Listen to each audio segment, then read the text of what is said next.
woke today.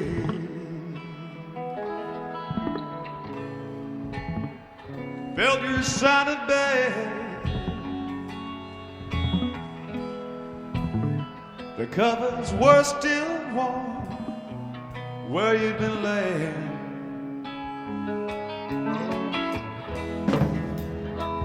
You were gone.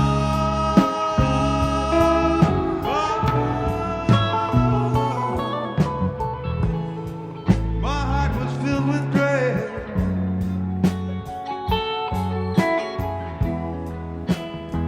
You might not be sleeping here again.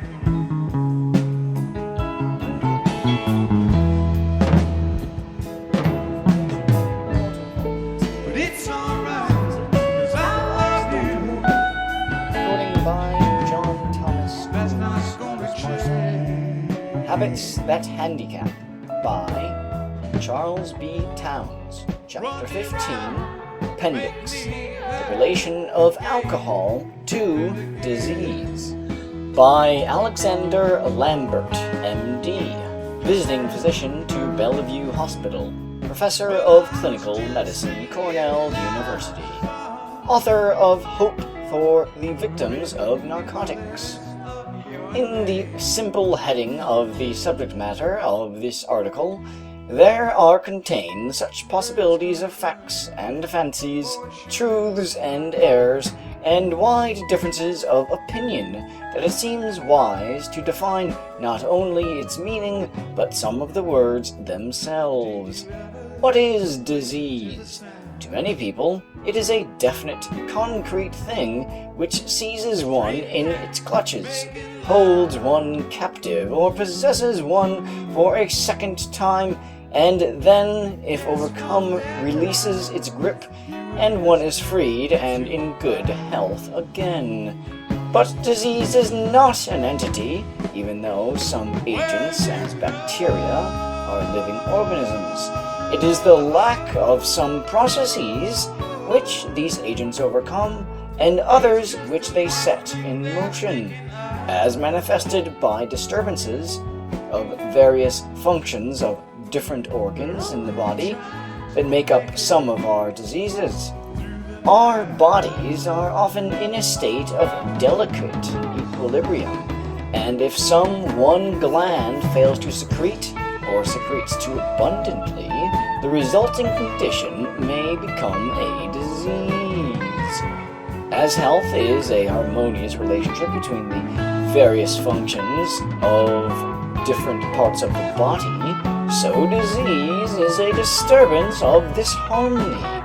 The question of the relation of alcohol to disease becomes a question as to whether or not this narcotic, if taken into the body, can react on the various tissues and organs of the body to such a degree as to disturb the equilibrium of health. And furthermore, can this disturbance of healthy equilibrium be permanent and the body acquire a lasting diseased condition? How it affects different men. Alcohol is classified here as a narcotic and not a stimulant, because we shall see later that alcohol is rather a paralyzer of functions, even when it seems to stimulate, than a producer of increased output from any organ. The time-honored idea that alcohol is a stimulant and that, if used in moderation, it is a tonic, is so ingrained in the average mind that it is with the greatest difficulty that men can be made to realize that even in what seems moderate does it may injure them. This is especially true as one sees men who all their lives have indulged moderately in alcoholic beverages, from which seemingly no harm has resulted. The truth, perhaps, is best summed up by the old adage that what is one man's meat is another man's poison, and there is no question that the effects of alcohol in small or moderate doses is vastly different from its effects in large doses or in long, continued excessive use. Different human beings react differently to similar amounts of alcohol, and conversely, identical amounts of alcohol will affect different individuals in different ways, even when it poisons all of them. For instance, if alcohol sets different processes in motion which bring about damage to the individual, we find that in some persons it has injured the heart and arteries. In others, it has affected the liver or stomach, leaving the brain and nervous tissues free from damage, while in still others, the body in general seems to be untouched, and the brain and nervous tissues suffer the injuries. It is not uncommon to see a man who has partaken freely of alcoholic beverages all his life, with neither he nor his friends conscious that his intellect has suffered or deteriorated thereby, to find suddenly that his circulatory and digestive systems are seriously and permanently damaged. On the other hand, many a drunkard has become a burden to his family and the community, with his personality deteriorated, his intellect rendered useless, while his circulation and digestion remain unimpaired, and he lives long years a nuisance and a burden to his environment. Since I have made the distinction between moderation and excess in the use of alcohol, it will be well to define what is regarded as excess and what moderation, in order that the effects of both may be considered. Physiologic excess, it seems to me, has been best defined by a brilliant Frenchman named Duclos, who says that anyone has drunken alcohol to excess when 1 hour after he has taken it is conscious in any way of having done so.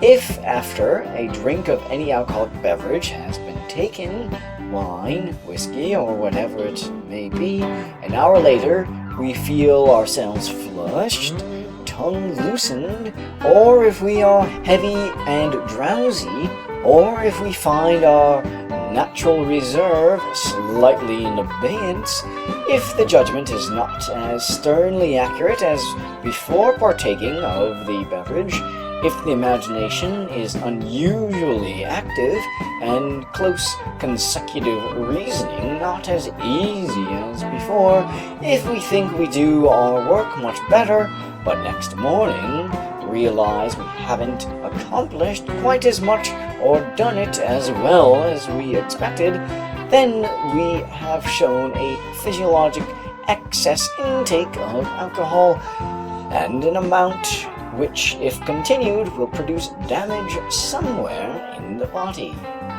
Moderation in the use of alcohol means that it be taken in amounts of which one remains unconscious. This may seem a narrow and hard line to draw, and may seem to confine the amount of alcohol that may be consumed to much less than many people wish to indulge in. How much in actual amount this should be with any given individual depends upon that individual alone, and no one can be a law to any other individual than himself. If a man be engaged in severe manual labor or muscular exercise, he can consume more alcohol without detriment than when leading a sedentary life, although the character of the work that he will do may not be as good as if no alcohol were taken.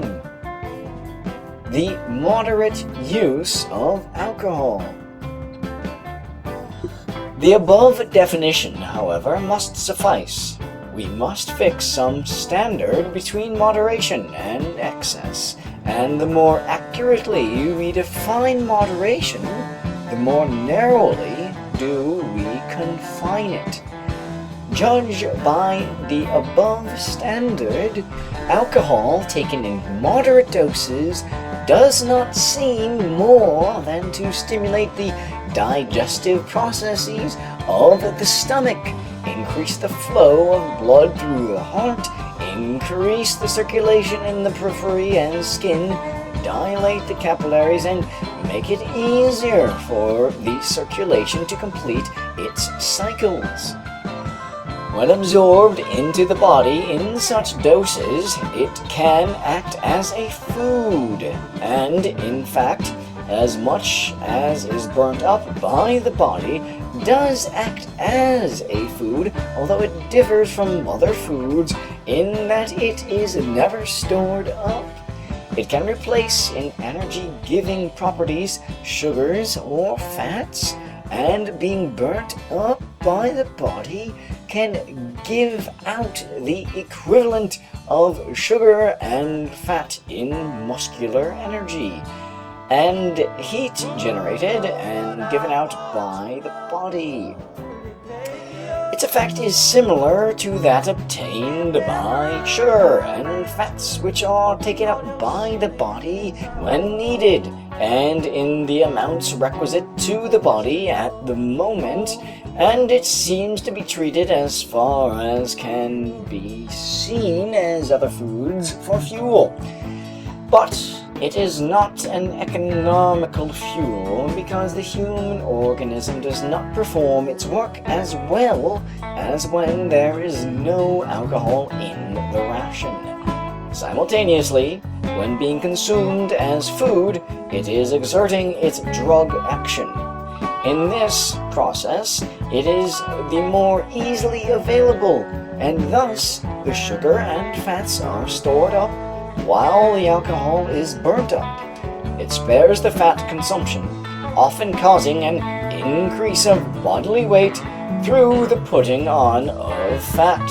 To those who are accustomed to its use, it seems also to spare the protein consumption of the body. But to those unaccustomed to its use, it has the opposite effect, increasing the destructive breaking down of proteins. Danger signals unheeded. Moderate indulgence in alcoholic beverages adds to the pleasures of existence with a great many men, and while it seems to increase their pleasures and broaden the extent of their mental experiences, it cannot be said to increase their powers of accurate mental activity, though it temporarily increases the imaginative flow of ideas. It relieves the feeling of both body and mental fatigue for the time being, an effect which may be an advantage or may be a distinct disadvantage, for fatigue is nature's warning when to stop, and if we dull ourselves to this feeling and leave the warning unheeded, we may easily go on to harmful excesses of overwork and overexertion. It is doubtful if the moderate drinking of alcohol, as we have defined moderation, sets in motion processes which may so disturb the equilibrium of the body as to cause disease. Broadly speaking, the excessive use of alcohol injures the body in two ways. It injures the functional cells of the different organs, for alcohol is distinctly a cellular poison, and it further disturbs the nutrition of the organs by its injurious action on the blood vessels which supply nutrition to the various parts of the body. Whether to replace the destroyed cells or as a result of the congestion, there is also an increase in the connective tissue framework of the various organs. The action of alcohol on the circulation is one of the earliest effects which is shown after it is taken into the body. The flushing of the skin is a beginning paralysis of the minute capillary blood vessels. If habitually indulged in, the effect is a continuous dilation of the vessels, although it seems for a while in the early stages that there is a toning up of the circulation. Yet, excessive indulgence brings with it always a lowering of the blood pressure and finally the chronic congestions in the internal viscera. The action of the heart at first is to make it beat fuller and stronger. But, if continued, the effect is also one of paralysis of its muscle and a diminution of the output of work done. And finally, it is a paralyzer of the heart's action. In some persons, through its injury to the cardiac blood vessels and intrinsic muscle of the heart, it sets in motion these morbid processes which result in angina pectoris. Beginning with the stomach, we find that when alcohol is taken in excess, it not only disturbs the processes of digestion that are then going on, if it is taken in greater amount than 5% of the stomach content, but it also acts directly on the mucous membrane, producing an irritant action. We have formed here a chronic congestion of the mucous membrane, which produces swollen cells, and the digestive glands of the stomach produce an excess of mucus, which interferes with digestion. And the resulting congestion interferes with the gastric secretions. It ends in producing a swollen, inflamed mucous membrane, often with hemorrhages. These processes may go on to an atrophic form of gastritis, in which the mucous membrane may be so atrophied that it is unable to secrete sufficient gastric juice. The acid of the gastric juice, combining with certain substances in the intestine, is one of the stimulants which causes the production of the pancreatic secretion. The pancreas not only digests meats and other proteins, but it changes starch into sugar, and also has a fat-splitting ferment. Thus, we see the pancreatic digestion is a most important function, and does much more in the digestive work than the stomach. When, therefore, the acids of the gastric juice are lacking, there is an insufficient stimulus to the pancreas to pour out its complex juices and complete digestion. The attack upon the liver. Alcohol is so rapidly absorbed from the stomach and the upper intestine that it does not, as a rule, produce much change in the small intestines. The absorption of the digested food from the intestinal tract by alcoholics when recovering from a debauch is greater than normal, provided they have ceased from alcohol. The absorbing powers of the intestine remain a long time, and is the reason that so many alcoholics appear so well nourished. The acids of the gastric juice also stimulate the excretion of bile from the liver, and combining with the same ferment, the secretion being taken up by the blood stimulates the liver to an increased secretion of bile. If, therefore, one has so injured the stomach with the taking of alcohol that the mucous membrane is unable to secrete a proper gastric juice, it is readily seen that the proper stimulation to the liver and the pancreas are lacking, and the equilibrium of the entire digestive process of the body is upset.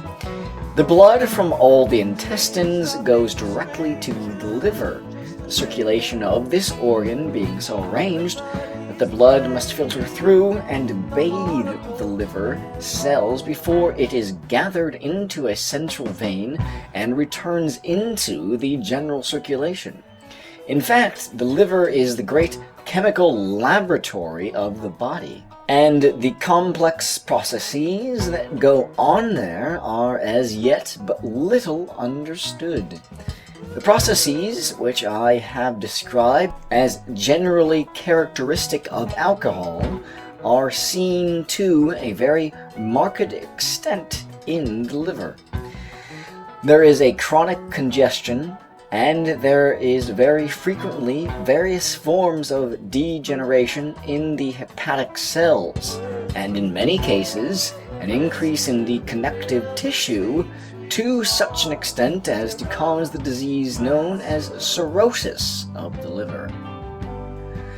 Alcohol may also, under certain circumstances, produce such excessive fatty degeneration in the liver as in itself to be a menace to existence, for if the liver ceases to do its proper work, the whole minute nutritive chemistry, the metabolism of the body, breaks to pieces. The liver stands an enormous amount of use and abuse, and it is one of the last organs to give way under great strain. But when its functional processes do break down, the existence of the individual is not much further prolonged. The liver can consume and break down a certain amount of alcohol, but when more is poured into it than it can assimilate, some of it must go through into the general circulation and over the body, flowing to the brain and poisoning this organ and the other nervous tissues. The action of alcohol on the nervous tissues constitutes, in the eyes of the majority, the main injury that alcohol does to a human being. Certain it is that the action of alcohol on the brain does more to distort and pervert a man's relationship with his environment than any other action which alcohol has on the body. It is through the poison of this organ that the personality of the individual is so changed and so poisoned that a degeneration of the individual in character and morals is brought about. It is here, too, that the widest differences of tolerance and intolerance to alcohol are shown. Some men may consume enormous quantities and their mental balance apparently remain intact. Other individuals cannot take a single glass of wine without being distinctly affected by it, or rendered unmistakably drunken. The gross injuries found in the brain of those dying from the effects of alcohol are partly due to the effect of alcohol on the circulation and the injury to the blood vessels, thus diminishing the nutrition of the brain and injuring the brain tissue itself. And besides, as we have seen in other viscera, to the increase in connective tissue. It is not necessary here to go into the details of the minute formation of the cells, how each cell is formed of a cell body and many branches as one may conceive, growing like a tree or bush with the many branches stretching out and touching other branches of related and adjacent cells. When these dendrites or branches are in contact, there is an interrelationship between the processes of the two cells. Alcohol causes a retraction of the tiny branches, one from another, and the cells are dissociated so that the mental processes become dissociated from each other, and the cells themselves degenerate and are unable to carry on their functions. Thus, we see the functions of memory and of the reproduction of images by memory prevented. The inability of the mind to reason, through the inability of the mind to call up former experiences, feelings, and ideas, and a weakening of the power of each cell to take in impressions. Every person who drinks alcohol to excess will not show every form of mental deterioration that may be produced by excessive indulgence, and the degree of deterioration in intelligence which goes to make up the sum total of mentality varies greatly in different individuals. All who drink alcohol to excess, however, show some diminution in their judgment. Judgment means the power of recalling various memories or perceptions through the senses, which have come in from the outside world, memories of ideas, memories of emotions, and all the complicated association of ideas that these bring up, and in the recalling of them, weigh each one with the other and judge of the value between them. This also means reasoning and decision for action. This power of reasoning and judging is weakened in the alcoholic, and in any brain long poisoned by alcohol, it is an impossibility to exercise it. Memory itself is also weakened. There is excessive forgetfulness of the recent past, and in some cases of advanced alcoholism, there is absolute forgetfulness of wide gaps of years. A man may be unable to remember anything from the last 5 minutes back for 20 years, and then remember back to childhood. The memories of childhood are more easily stamped on the brain than are those of adult life, both because it takes less to impress a child and because there is not the complexity of ideas crowding into the brain, nor the complexity of association of ideas to be recorded.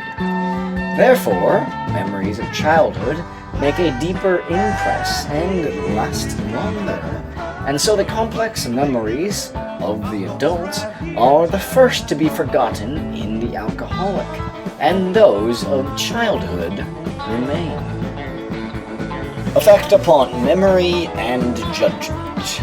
Besides the absolute forgetfulness, there is another form of forgetfulness in the alcoholic, which often produces a ludicrous result. This is a perversion of memory. The person may be in a perfectly strange place and meet strangers, and yet be convinced that he has seen the place and met the strangers before, and greet them as old friends. This feeling of having been there before occurs in normally healthy people and may be simply the expression of momentary fatigue or proceed from some unknown cause. But it is grossly exaggerated in the alcoholic and cannot as easily be straightened out as in the normal mind. The imaginative faculties of the mind are at first heightened by alcohol, and this often produces bright, witty remarks in those who have taken enough alcohol to have their imagination stimulated and their judgment slightly inhibited, so that their ideas crowd readily to their minds and their tongues are loosened. Often, however, they say things which, though bright and witty, had better be left unsaid, and this is an indication of the beginning paralysis of their judgment. The imaginative faculties, however, are not constructively increased by alcohol. and it does not conduce to reproduction and creative ability, which requires memory and constructive thought. In this connection, Kraepelin's experiments have shown that alcohol makes easy the liberation of movements from the cortical areas of the brain. That is, the transformation of ideas and memories of movements into deeds, but no real mental power is given. For, while a man may feel that he is doing things better with than without alcohol, as a matter of fact, he is not doing them so well. This sense of self-approbation is very characteristic of the alcoholic. His judgment is gone, not only in regard to his mental processes, but very essentially regarding himself. And it may be truly said that while alcohol shrinks the judgment, it swells the self-conceit. This abnormally good opinion of his diminished abilities renders the alcoholic exceedingly complacent. He is persuaded that at any time he can give up drinking if he chooses, and he is unable to appreciate the rapid deterioration of his intellect. One cannot separate the will of an individual from his personality, and the weak-willed individuals, while they may possess many other agreeable characteristics, are lacking in the progressive force which strong characters possess. Alcohol weakens the will, causes the personality itself to deteriorate, and there is a lack of initiative. There is the ever-ready specious explanation why nothing is ever done. There is a boastful, conceited estimation of what can be done. With the judgment perverted, the alcoholic cannot act at the proper time in the right way, no matter how much he may be willing to admit the necessity for correct action. And on the other hand, he is equally powerless to prevent wrong action on his part, especially when such action has anything to do with a further indulgence in his alcohol. The emotional side of the personality shows the same deterioration from the higher to the lower, as do the other intellectual processes. It is the same story that the last to come are the first to go, and the first to come are the last to go. All emotions of refinement, those of the aesthetic development, disappear the earliest. The sense of affection and moral responsibility, duty to family and friends, deteriorate and vanish. There is nothing left but the consideration of what affects the self, and an alcoholic is the most studied, selfish soul that exists. The remaining emotions of anger, fear, and nutritional reaction for food and drink remain to the last, as these are the most primitive of the emotions. With the weak will preventing action, and with the loss of memory and inability for continuity of thought, we find the emotion of fear predominating to a very noticeable extent. This is true whether the alcoholic be delirious or not. For in all forms of alcoholic delirium, fear is a very predominant symptom. In some forms of delirium tremens, the intensity of the fear is a fair criterion of the degree of the poisoning. The various senses of sight, hearing, and taste are dulled, because the cells producing the mental perceptions are equally poisoned with the rest of the mind. Weakening the moral fiber.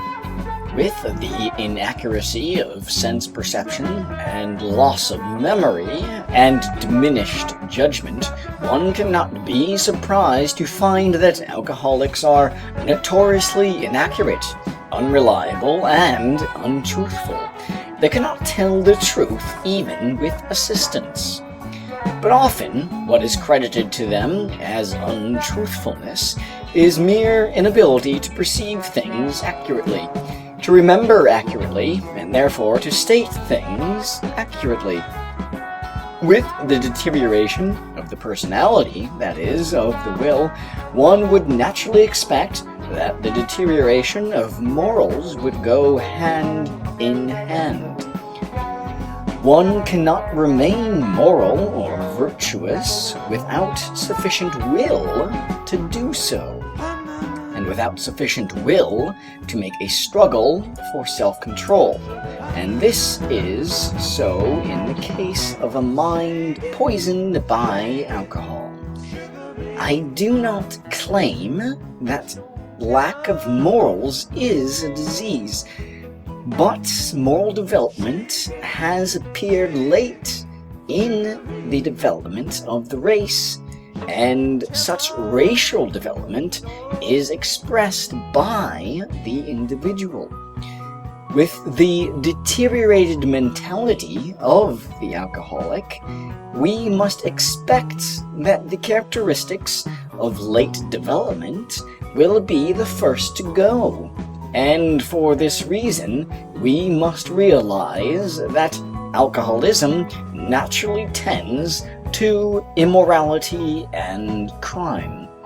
As a matter of fact, it is claimed that 50% of the crimes in France and 41% in Germany are due to alcoholism, and no doubt in England and America the percentage is equally high. As might be expected, the offenses are principally those of disregard of the rights of others, contempt of law and order, assaults, disturbances of domestic peace and robbery, and to all these crimes the habitual drunkard is particularly prone.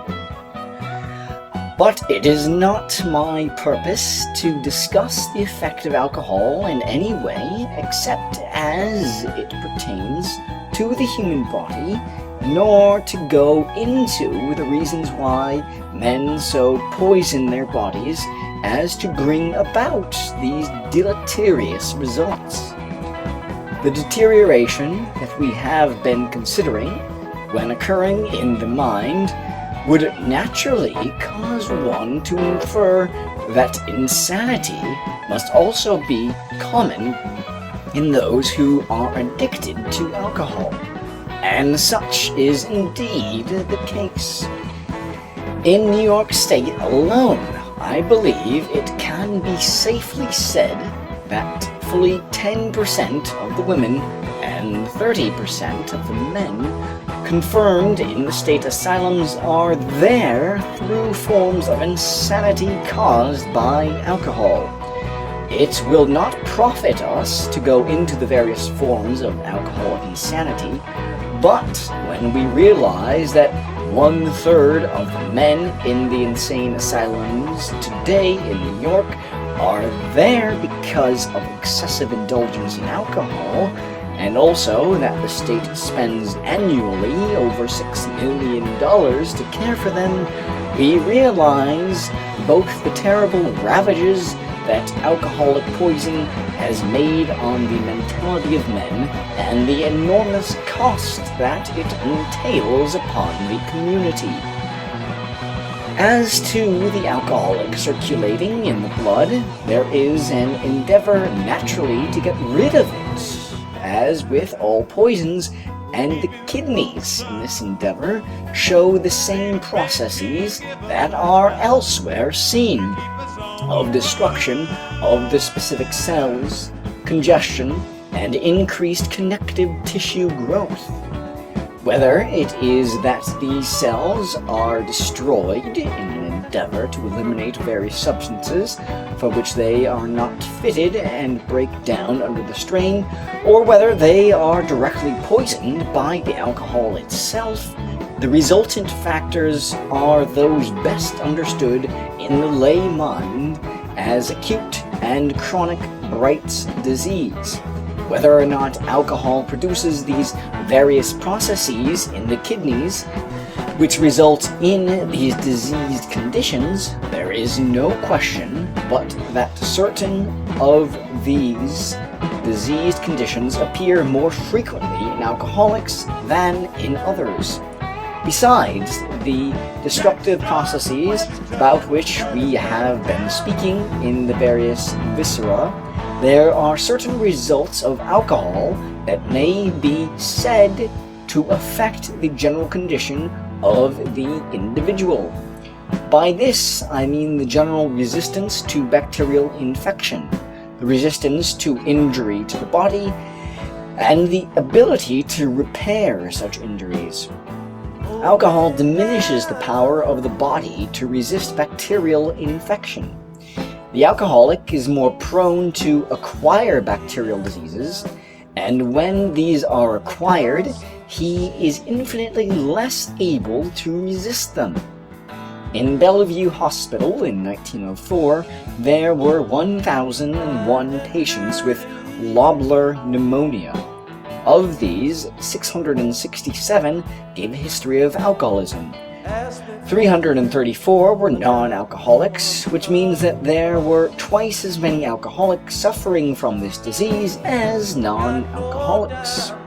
Among the alcoholics, the mortality was 50%, and among the non-alcoholics, 23.9%. Here, again, mortality among the alcoholics was more than double that which prevailed among those who had not taken this narcotic.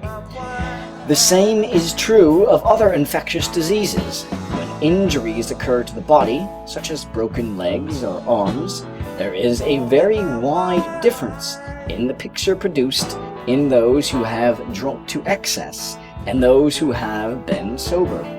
The shock produced in these instances is greater in the weakened nervous system of the alcoholic, and many among those who have habitually taken alcohol, there is a very great tendency, after broken bones, to develop delirium tremens, and when this occurs in these patients, the outlook is always very grave.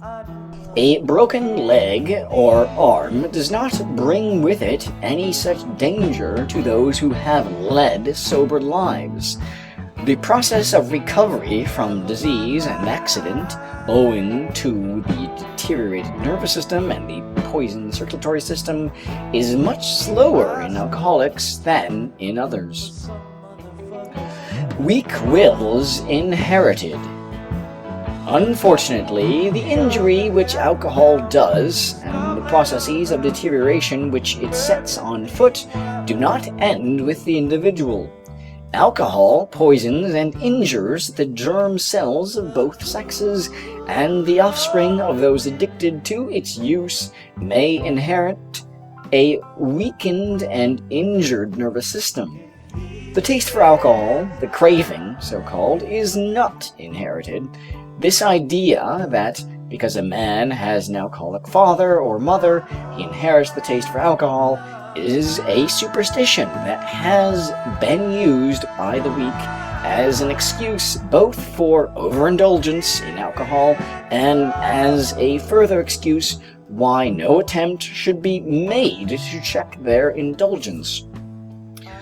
What is inherited is a weak, unstable intellect and personality prone to excesses in all things. One that is weak-willed and weak in resistance to temptation, and one more easily affected by alcohol than the ordinary, normal individual.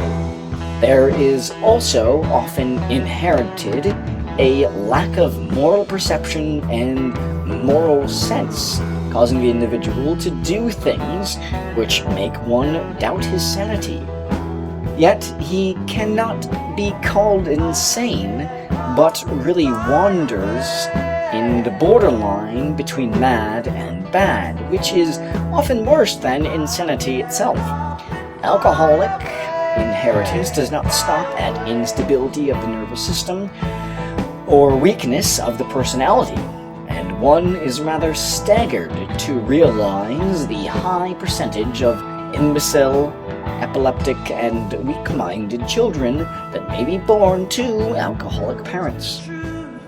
A detailed study of the imbecile school children throughout all Switzerland showed that 50% of them were born in the days 9 months after the periods of greatest alcoholic indulgence, such as the New Year, the Carnival, and the Grape Harvest, and that the births of the other half of the imbeciles were evenly scattered through the remaining 38 weeks of the year. It has been shown that in France, Germany, Poland, and Switzerland, from 28 to 70% of the epileptics in some of the institutions were the descendants of alcoholics.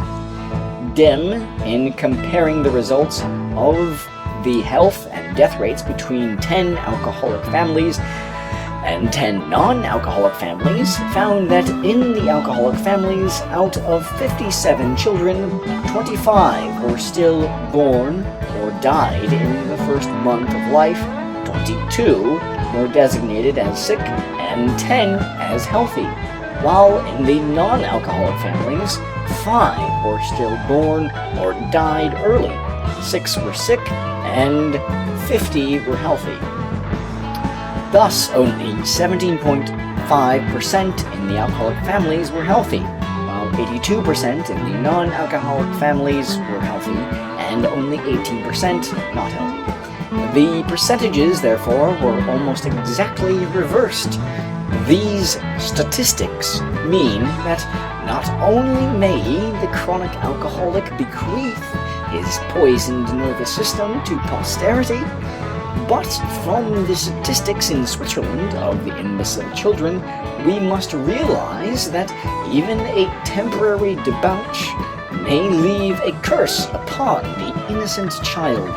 They also mean that alcohol produces those processes in the individual which tend to the degeneration of the race and tend after a few generations to extinction, and thus does nature benefit the race by turning a curse into a blessing through the extinction of the degenerate.